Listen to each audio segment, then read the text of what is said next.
একটা শরীর, 18 থেকে 20 জন পুরুষ, 113টা কামড়ের দাগ। জাস্ট ইমাজিন, একটা সুস্থ মেয়েকে ঠিক কতক্ষণ গলা চেপে ধরে রাখলে তার চোখের মনি দিয়ে রক্ত বেরিয়ে আসে।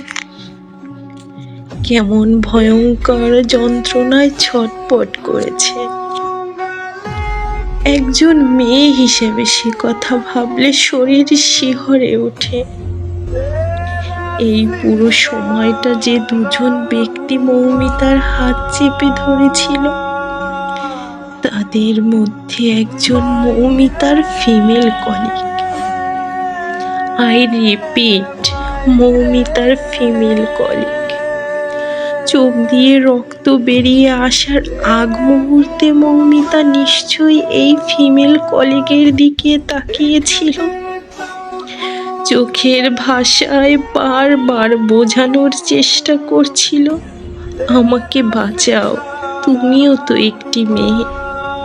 আহারে আহারে, ভয়ও হয় এই ভেবে এ কোন পৃথিবীতে আছি আমরা। এত অনিরাপদ এই পৃথিবীতে মেয়েরা। নিজের কাজের জায়গাতেও তাদের বিন্দু মাত্র নিরাপত্তা নেই। মৌমিতা আমার দেশের কেউ নয়, কিন্তু আমি একটা মেয়ে হয়ে মৌমিতা দেবনাথের সাথে হওয়া অন্যায়ের প্রতিবাদ জানাচ্ছি।